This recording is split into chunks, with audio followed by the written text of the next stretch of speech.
اللہ تعالیٰ بندوں کو آزماتا ہے، پرکھ کرتا ہے، امتحان لیتا ہے، طرح طرح کی نعمتوں سے اسے مالا مال کرتا ہے، کاروبار وسیع ہو جاتا ہے، اس کے لیے دولت کے انبار لگ جاتے ہیں، دنیاوی مال و اسباب اس کے لیے جمع ہو جاتا ہے،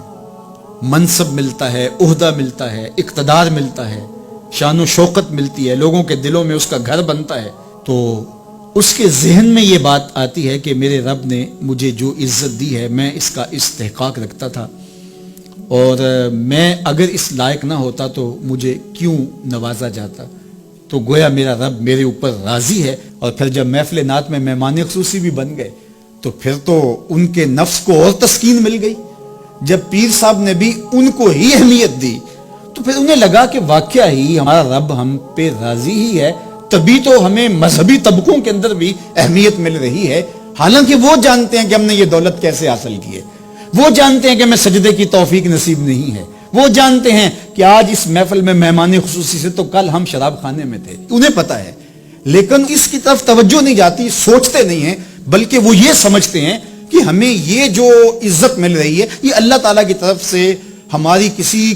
قبولیت کی وجہ سے یہ عزت ہے، حالانکہ یہ ان کی آزمائش تھی، ان کا امتحان تھا۔ دوسری بات، وَأَمَّا إِذَا مَبْتَلَاهُ، اور جب اللہ اس کو آزماتا ہے، فَقَدَرَ عَلَيْهِ رِزْقَهُ، اور اس کے رزق کو تنگ کرتا ہے،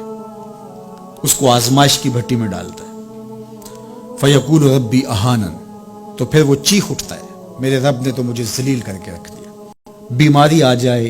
ابتلا میں مبتلا ہو تو وہ کہتا ہے کہ میرا رب مجھ سے ناراض ہو گئے، تو یہ انسان کی کج فکری، ایسا نہیں ہے۔ کسی شخص کو دولت کا دیا جانا یہ اللہ کی رضا کی دلیل نہیں ہے، اور کسی شخص کو غربت کے امتحان میں ڈالا جانا یہ اللہ کی ناراضگی کی دلیل نہیں ہے۔ حضرت امام رازی نے لکھا ہے کہ مکے سے لے کر طائف تک 70 ایسے نبیوں کی قبریں ہیں جن کی وفات صرف بھوک کی وجہ سے ہوئی، تکلیفوں میں، آزمائشوں میں، امتحانوں میں، ابتلاؤں میں اس کے بندے رہے ہیں۔ میرے اور آپ کے آقا و مولا حضور ختمی المرتبت کے گھر میں کبھی برابر چولہا نہیں جلتا تھا، کبھی کھانے کے لیے کچھ میسر نہیں ہوتا تھا، پانی پی کے اور کھجور کھا کے گزارا ہوتا تھا، تو یہ تو کوئی دلیل نہیں ہے۔ اللہ کی رضا کی دلیل کیا ہے؟ نیکی کی توفیق مل جانا۔ اور اللہ کی ناراضگی کی دلیل کیا ہے؟ کسی شخص کا گناہ پہ دلیر ہو جانا۔ کوئی بندہ گناہ پہ دلیر ہے اور معصیت، نافرمانیاں، اللہ کے حکموں کو توڑنا اس کا مزاج ہے، تو سمجھو اللہ اس سے ناراض ہے۔ اور اگر کسی کو اللہ نے سجدے کی توفیق دی ہے، کسی کو اللہ میں اپنے راستے میں خلوص کے ساتھ خرچ کرنے کی توفیقات عطا کی ہیں، حلال حرام کی تمیز اس کو عطا کر دی گئی ہے، تو پھر سمجھ لو کہ اللہ اس پہ راضی ہے۔ باقی رہی بات کہ کسی کو دولت کا زیادہ دیا جانا، کسی کو کم دیا جانا، تو یہ آزمائش ہے۔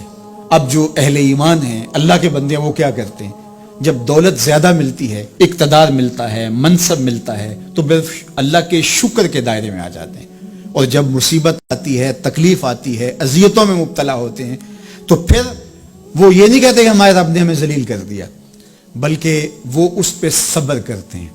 اور اللہ کے حضور دعائیں کرتے ہیں، التجائیں کرتے ہیں کہ مالک تو نے جو جس آزمائش میں ڈالا ہمیں پورا اترنے کی توفیق نصیب فرما، ہماری سفید پوشی کا بھرم نہ ٹوٹے،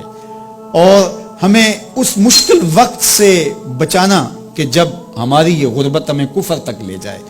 اور جب ان کو دولت مندی دی جاتی ہے تو وہ ڈرتے ہیں کہ اللہ ایسا نہ ہو کہ یہ دولت ہمیں فرعون بنا دے، یہ دولت ہمیں نمرود بنا دے، ہمارے اندر بخل پیدا ہو، تکبر پیدا ہو، ہمارے اندر غرور پیدا ہو، تو وہ اس حالت کے اندر اللہ تعالیٰ کا شکر یا دوسری حالت میں اللہ کے حضور صبر کی توفیق مانگتے ہیں اور صبر کے ساتھ اپنی زندگی گزارتے ہیں۔